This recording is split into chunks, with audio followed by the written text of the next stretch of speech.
Nosotros, bueno, mi trabajo se desarrolla en torno a la industria alimentaria, agroalimentaria en muchos casos, y yo lo que aporto un poco de cultura gastronómica, de análisis sensorial y de cocina. En realidad pongo la cocina un poco al servicio de la industria, en este caso de la industria alimentaria. Y todo mi estudio y mi profundización en el conocimiento de la materia prima se fundamenta sobre todo en los productos vegetales, porque pienso que son uno de los productos más importantes dentro de la cadena alimentaria.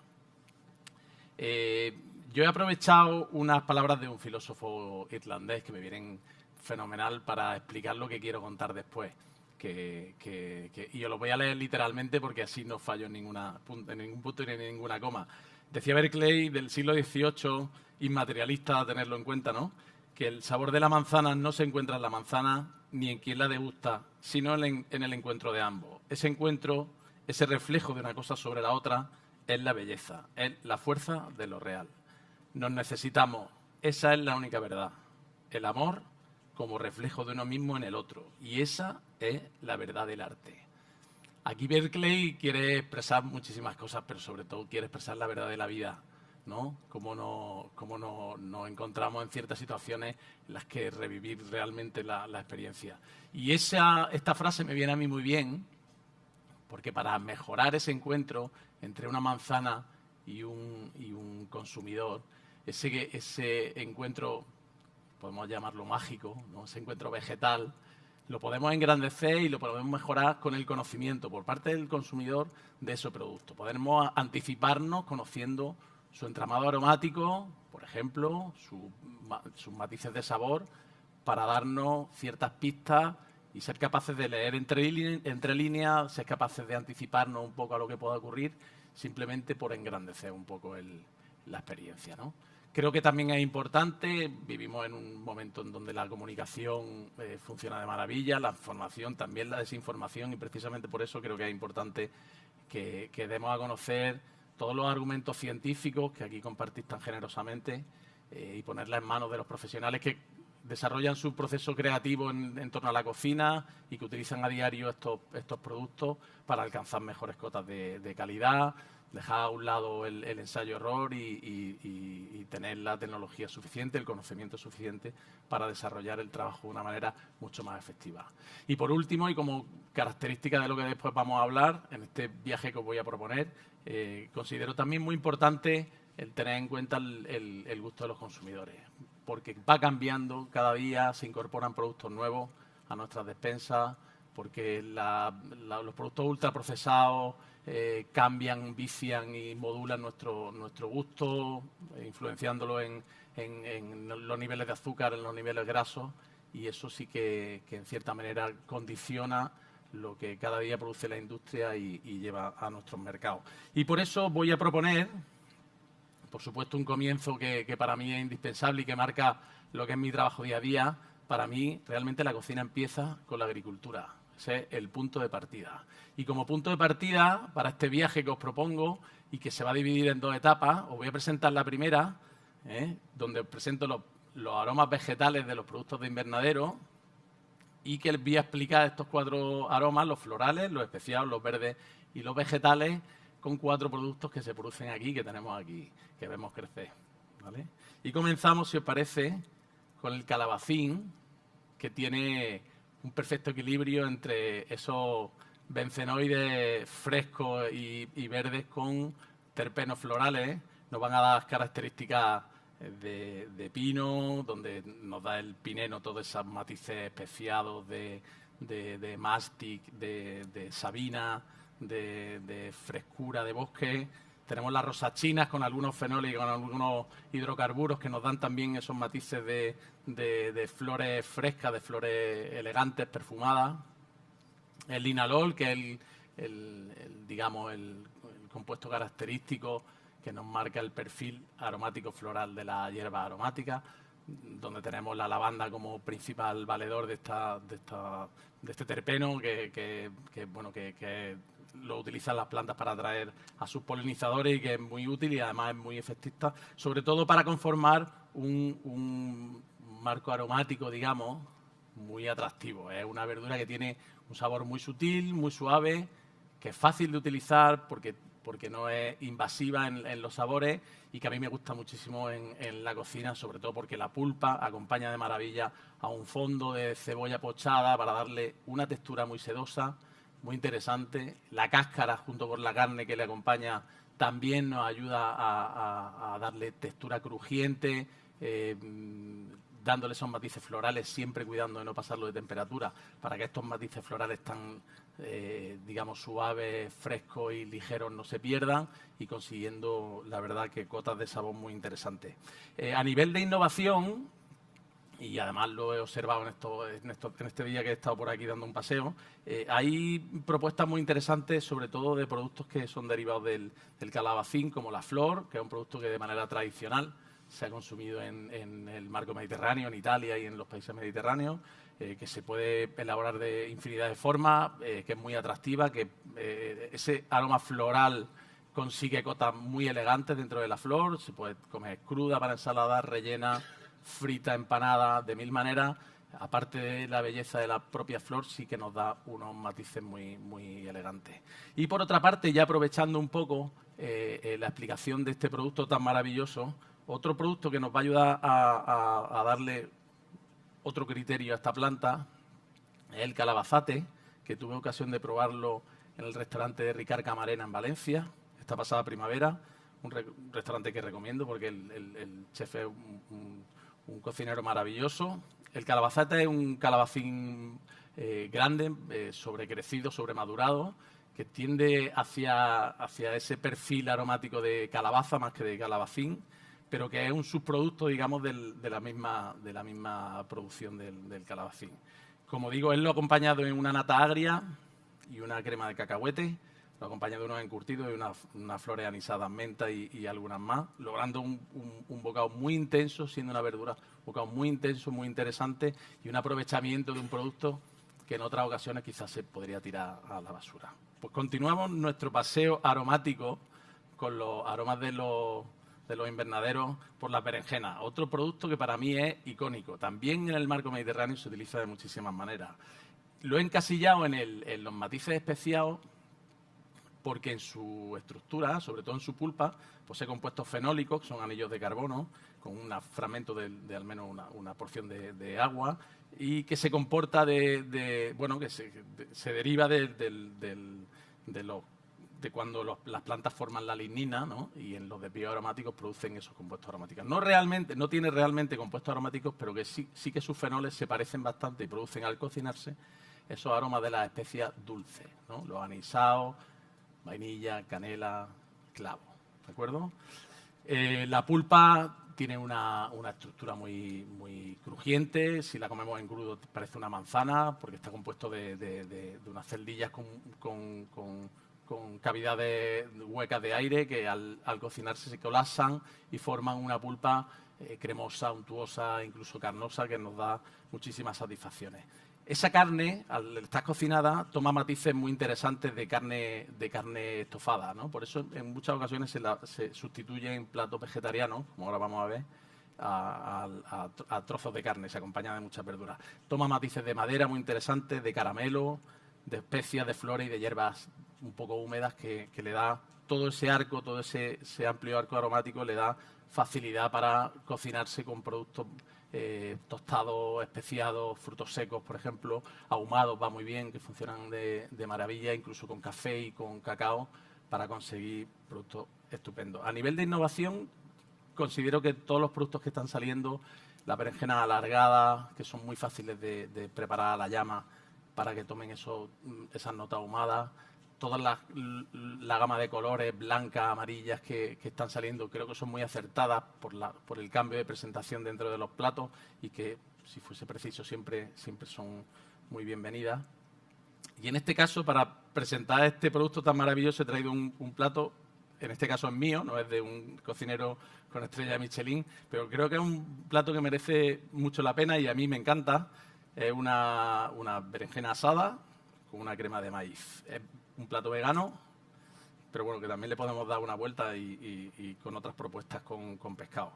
En este caso, asamos el maíz en el horno con un poco de aceite de oliva virgen extra, una pizca de pimienta blanca, una pizca o un poquito más, y hacemos una emulsión, que lo consideramos la salsa del plato, y luego a la salsa berenjena utilizamos los cortes más carnosos para hacer la milhoja, y con los recortes aprovechamos y emulsionamos con una pasta de miso blanco, que le va a dar la sal al plato.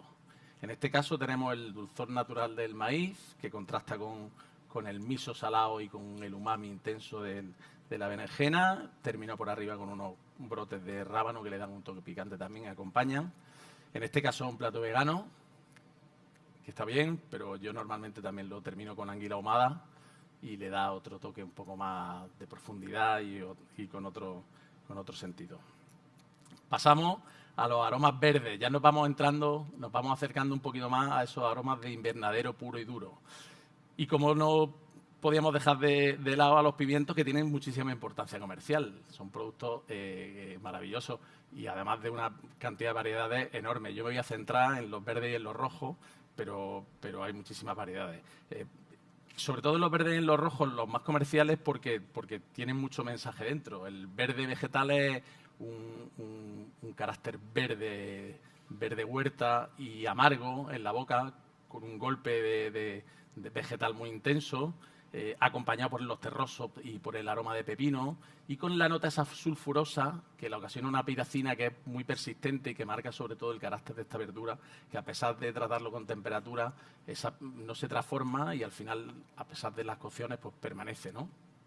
Le ocurre también a los guisantes y a las espinacas, creo que a las judías verdes también, y son vegetales, los únicos vegetales que ese matiz verde, ese matiz sulfuroso permanece a pesar de las temperaturas. Por el contrario, los pimientos rojos, que son los pimientos maduros, los verdes maduros, maduran con el tiempo, aumentan su proporción en azúcar, que eso nos viene muy bien en la cocina, ¿vale? Para caramelizar todo tipo de fondos, de sofritos y demás. Y los matices sulfurosos, esas piracinas, se ven tapados, se ven ensombrecidos por los matices más afrutados, por los ésteres afrutados y a hojas verdes. Los dos me encantan para cocinar, pero sobre todo el verde, y os voy a explicar por qué. Fijaos, este plato es de Pedro Sánchez, del restaurante Bagá, un restaurante de Jaén, de donde yo vengo. Es una propuesta bastante arriesgada y muy transgresora.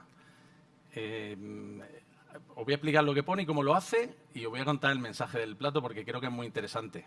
Fríe los pimientos en una sartén con aceite de oliva, los saca, los deja reposar, recoge el agua que suelta el pimiento mientras se va temperando y lo emulsiona con un poquito de aceite de oliva de la fritura.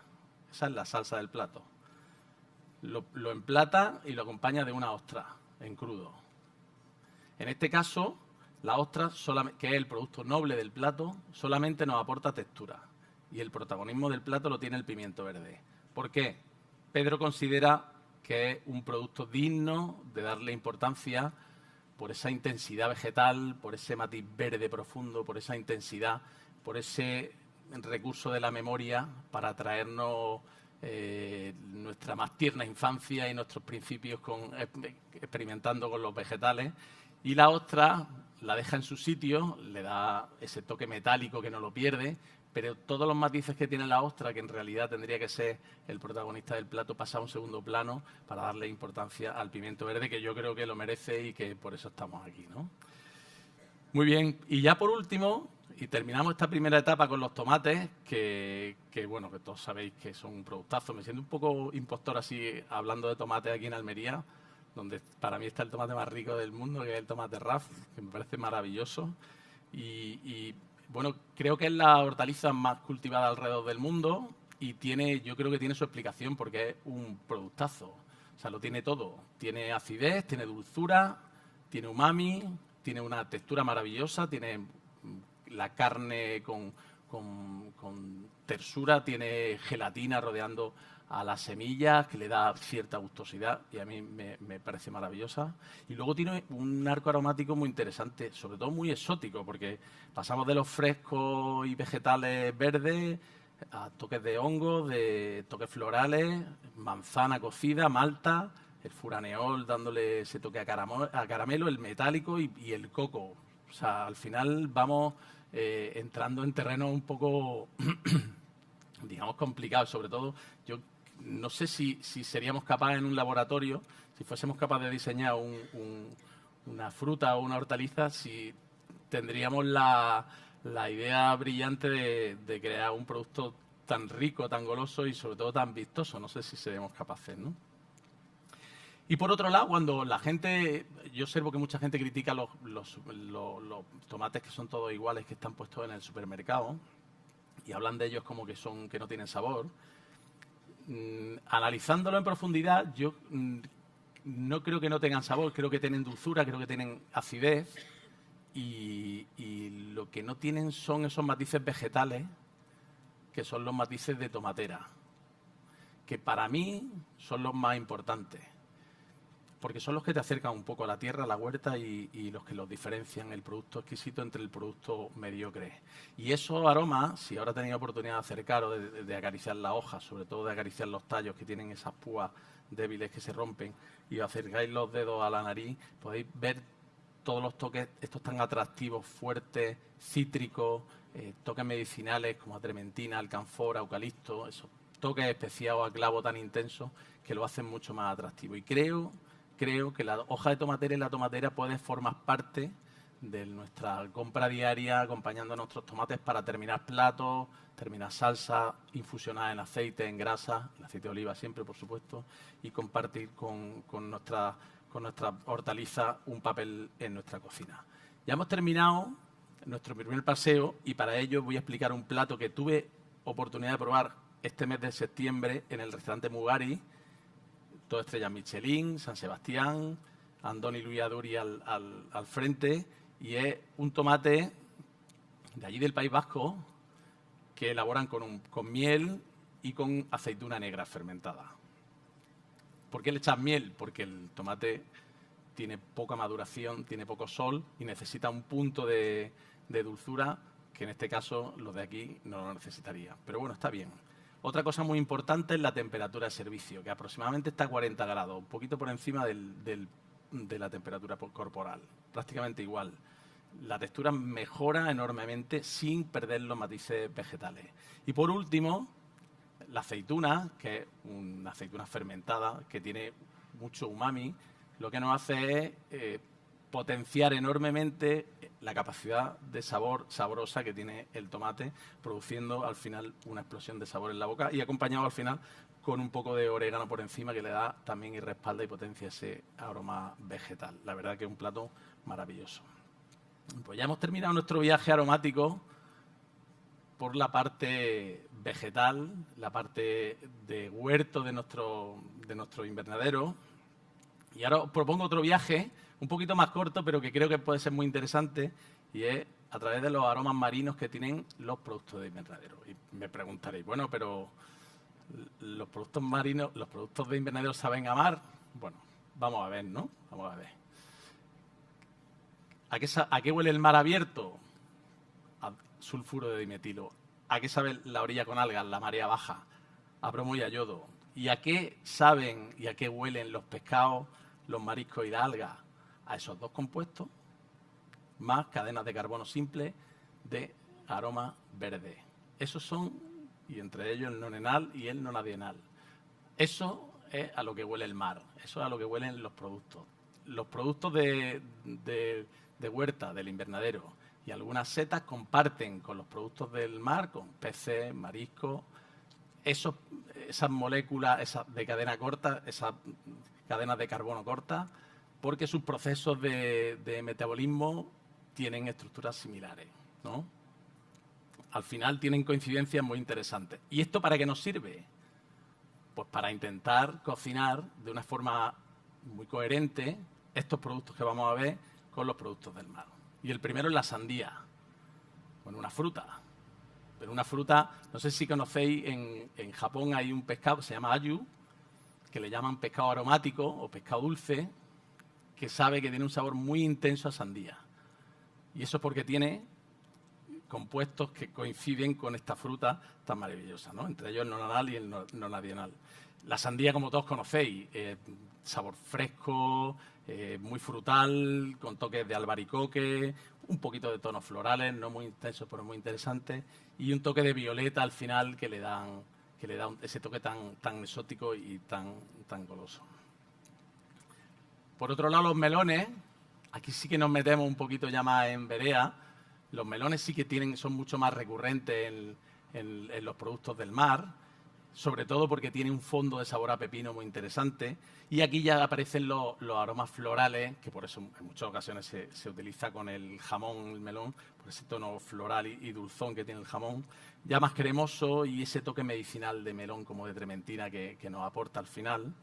Los melones, junto con los pepinos, que son los siguientes que vamos a ver, tienen muchísima correspondencia con aromas marinos y ahora os voy a explicar por qué. Y por último, el pepino, que es, digamos, un producto pobre, un producto humilde, para mí maravilloso, para comer en crudo, incluso en cocinado, y que nos aporta ese carácter marino, graso, verde, metálico y con un toque de geranio. Teníamos preparado una prueba para ustedes de la mertensia, que es una hoja la hoja de ostra se llama, es una hoja de una planta de litoral, que cuando la probamos nos sabe a ostra pura y dura. Pero si analizamos su composición química, tiene más correspondencia con el pepino que con la ostra. Lo único que se diferencia es que tiene un toque salino que le va a acercar un poquito más al producto del mar y va a hacer que esa correspondencia sea más animal que vegetal. Pero en realidad es un producto de tierra que sabe a huerta, ¿no?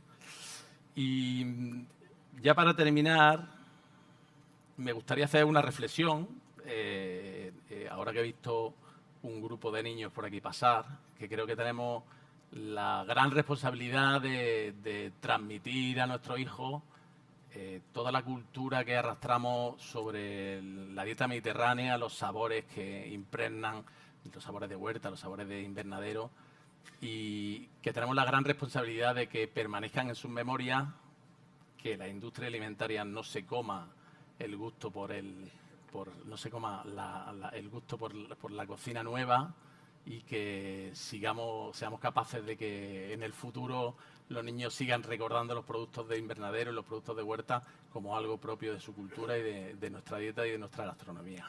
Muy bien, muchas gracias.